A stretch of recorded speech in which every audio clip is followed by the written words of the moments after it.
Imagine being on the brink of a new beginning, carrying the weight of the promise of a bright future, but also facing the shadows of ancient challenges. This is the journey of Joshua, a man who, after the death of Moses, inherited the monumental task of leading the people of Israel to the promised land.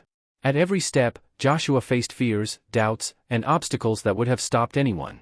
You may feel the pressure of great responsibility and the fear of the unknown, as Joshua did when he crossed the Jordan and faced the fortified cities of Canaan. But, like him, you too can find the courage and strength to overcome what seems impossible.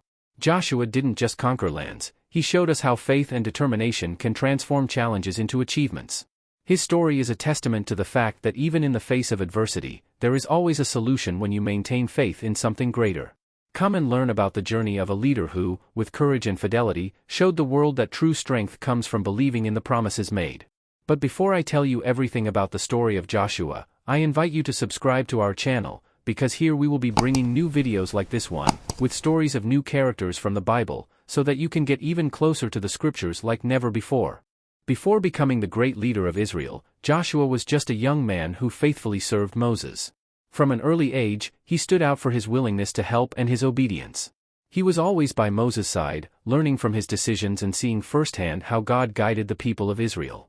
Joshua was present at crucial moments, such as when Moses climbed Mount Sinai to receive the 10 Commandments. He was there, waiting patiently, learning that leading also means trusting in God and His plans. Unlike others who sought power or status, Joshua was content to serve, knowing that this was the best way to grow. One of the moments that showed his courage was when Moses sent 12 spies to explore the promised land. While most returned full of fear, Joshua and Caleb were the only ones who trusted in God's promise, believing that they could conquer the land, even when faced with giants. This unshakable faith was a hallmark of Joshua, who saw through difficulties because he trusted in God's promises. Joshua was not just a follower, he was being shaped for something greater. He served with humility, patience, and loyalty, knowing that in due time, God would raise him up. Moses recognized this potential, and God was already preparing him for a future leadership role. This was the beginning of Joshua's journey, the faithful servant whom God was gradually shaping to lead Israel to even greater victories. With the death of Moses, the people of Israel were on the brink of the promised land, but without their great leader. It was a time of uncertainty. And it was then that God turned to Joshua, the faithful servant who had accompanied Moses for years, and made him an extraordinary promise: "As I was with Moses, so I will be with you, I will never leave you nor forsake you." Joshua 1 verse 5. This promise carried enormous weight. Joshua would now be responsible for leading Israel, facing fortified cities and powerful armies. But God did not just call him to this difficult task, He assured him of His constant presence. "I will be with you." God promised to be with Joshua every step of the way, as He had been with Moses, from the miracles in Egypt to the crossing of the Red Sea. God also assured him that every place Joshua set foot would be his. There was no need to fear enemies, because the way was already prepared. But God gave one crucial instruction: be strong and courageous. This strength and courage were not only physical, but also spiritual. Joshua needed to trust God above all else. Furthermore, Joshua's success would depend on his obedience to the law of Moses. God instructed him to meditate on the word day and night. By doing so, Joshua would be successful in everything he did, because his leadership would be guided by God's will. Thus, with the promise of God's presence and clear guidance, Joshua was given the strength he needed to lead Israel into the promised land. Before beginning the conquest of the promised land, Joshua sent 2 spies to investigate the city of Jericho, the first major fortress they would encounter. Jericho was known for its imposing walls and the resilience of its inhabitants. The spies needed to understand the strength of the city and how they could approach it. The spies went to the home of Rahab, a woman who lived on the city wall and was known as a prostitute. Rahab, realizing the importance of her visitors, hid them when the city officials began searching for them. She hid them under a pile of straw on her roof and lied to the authorities, saying that the spies had gone toward the Jordan River. When the search was over and the city calmed down, Rahab revealed the truth to the spies. She demonstrated remarkable faith in the God of Israel, believing that Jericho would be conquered. In doing so, she made a crucial request: that her life and that of her family be spared when the city was taken. To ensure this protection, the spies agreed to the condition that she tie a red string to the window of her house. This string would serve as a signal to the Israelites that her house should be spared during the siege. The spies returned to Joshua with valuable information about the fear and discouragement that prevailed in Jericho. They reported that the inhabitants were terrified of the power of the God of Israel, which gave Joshua and the people of Israel a significant moral and strategic advantage. When Jericho finally fell, the promise made to Rahab was fulfilled. Her house, marked by the red string, was spared, and she and her family were saved. Rahab was integrated into the people of Israel and became an example of faith and courage, showing that even in difficult situations, trusting in God can bring protection and blessing. Now, we want to hear from you. How can Rahab's faith and courage inspire you in challenging times? Share your thoughts and stories in the comments below. Let's discuss how, in the midst of adversity, we can find strength and hope. To enter the Promised Land, the Israelites needed to cross the Jordan River, which was flooding due to harvest time. The crossing seemed impossible, but God had a plan. Joshua followed God's instructions and had the priests carry the Ark of the Covenant ahead of the people. When the priests touched the waters of the river, something incredible happened: the waters parted. The water coming from the north stood still, forming a wall, and the water from the south disappeared, creating a dry path in the riverbed. The Israelites crossed the Jordan on dry ground, with walls of water on either side. Joshua then asked 12 men, one from each tribe, to pick up 12 stones from the dry bed and carry them back to the camp. These stones would be a memorial to remind everyone of the miracle God had performed. When everyone had crossed and the priests had stepped out of the riverbed, the waters returned to normal, covering the dry path. The miracle at Jordan not only demonstrated God's power, but also strengthened the people's faith and confirmed Joshua's leadership. After the incredible crossing of the Jordan River, Joshua led the Israelites to the site of Gilgal, which would become a pivotal point in their journey. At Gilgal, two important events marked the renewal of the covenant with God. First, Joshua commanded the circumcision of the males who had been born during the 40 years of wandering in the wilderness and had not yet been circumcised. This act was not just a matter of tradition, but a vital sign of the covenant God had made with Abraham. Circumcision was a rite of preparation, symbolizing the purity and obedience required to enter and conquer the new land.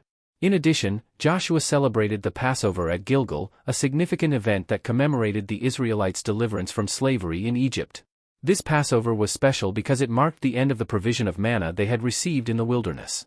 Instead, they began to eat the produce of the Promised Land, such as wheat and barley. This new food represented a transition to a new phase of prosperity and self-sufficiency.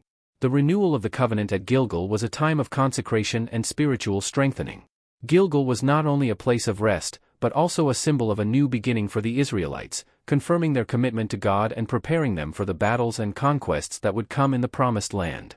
After renewing the covenant at Gilgal, Joshua and the Israelites faced the daunting task of conquering Jericho, a city with imposing walls that seemed insurmountable. God gave Joshua an extraordinary and unconventional strategy.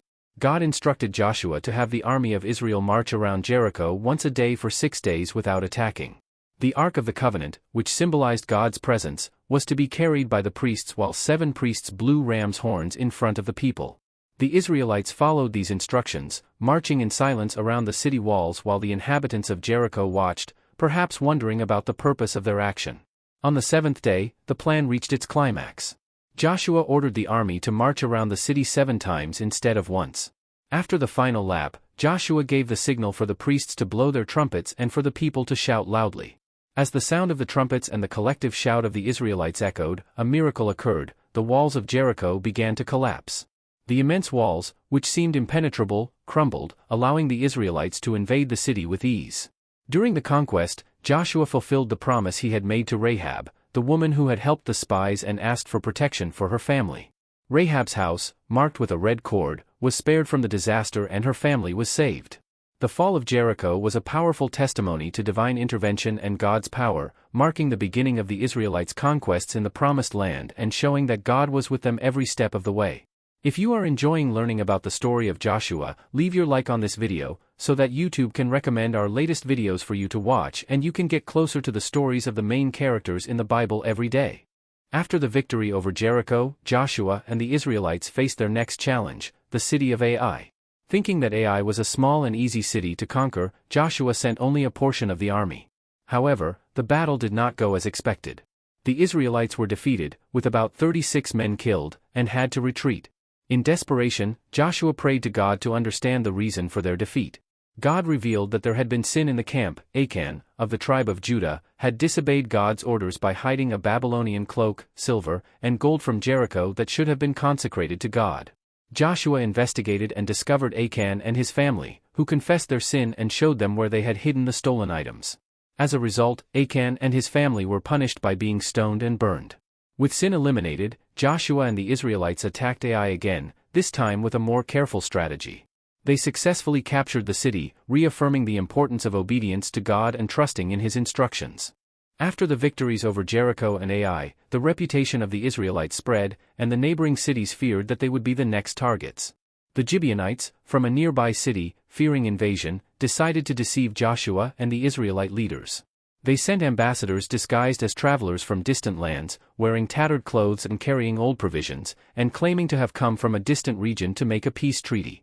Without consulting God, Joshua and the Israelite leaders believed the story and made a pact with the Gibeonites, promising not to attack them. 3 days later, the Israelites discovered that the Gibeonites were actually from a nearby city and were supposed to be conquered. Although frustrated, Joshua and the leaders decided to keep the covenant because of the oath they had made before God. The Gibeonites were then assigned to serve as hewers of wood and carriers of water for Israel. This incident showed the importance of seeking divine guidance in important decisions and illustrated how, even when deceived, it is possible to keep promises and maintain peace. After making an alliance with the Gibeonites, Joshua faced a new threat. 5 Canaanite kings from nearby cities formed an alliance to attack Gibeon. When the Gibeonites called for help, Joshua quickly gathered his troops and marched out at night to their aid. In the ensuing battle, the Israelites fought fiercely against the 5 kings. As the day wore on, Joshua realized that he needed more time to complete the victory. So he prayed to God for the sun and moon to stand still in the sky, allowing his men to continue fighting in the light. God granted Joshua's request. The sun stood still over Gibeon and the moon stood still over the valley of Ajalon. With the prolonged light, the Israelites were able to defeat the 5 kings and their troops. During the battle, God sent large stones from the sky that killed many of the enemy. After the victory, the 5 kings were found hiding in a cave and executed. This battle and the miracle of the sun standing still were a powerful testimony to divine help and Joshua's faith, showing that God was with Israel in their time of need. After defeating the 5 kings, Joshua focused on conquering southern Canaan, a region full of powerful cities.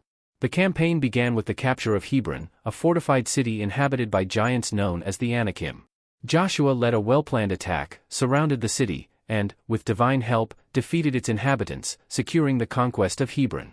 Following the victory at Hebron, Joshua advanced on the city of Debir, another important Canaanite stronghold. The battle for Debir was intense, but the Israelites managed to capture the city after fierce fighting. In addition to these cities, Joshua and the Israelites also captured other important strongholds in the southern region. Each conquest solidified Israel's control over the territory, helping to establish the Israelite presence in the Promised Land. The conquest of southern Canaan was a crucial step in fulfilling God's promises to Israel. The victories in the cities strengthened Israel's position and ensured the security of the new territory under its control. After consolidating southern Canaan, Joshua turned his attention to the north, where the region was united in a powerful coalition against Israel. The main target was Hazor, the strongest city in the region. Joshua and his army advanced and besieged Hazor, a sturdy fortress. The battle was fierce, but the Israelites prevailed and destroyed the city, defeating its king Jabin. With Hazor under control, Joshua continued his campaign, attacking and conquering other cities and kingdoms in the north. He faced an alliance of kings who tried to resist the invasion, but were defeated by the Israelites. Each victory helped expand Israel's territory and secure the new Promised Land. The northern campaign was crucial to completing the conquest of Canaan, demonstrating the strength and determination of Joshua and Israel. After the conquest of Canaan, Joshua gathered the leaders of the tribes of Israel at Shiloh to divide the Promised Land among them. The division was done in an orderly and fair manner, according to God's instructions. The land was divided by lot, ensuring that each tribe received an appropriate portion.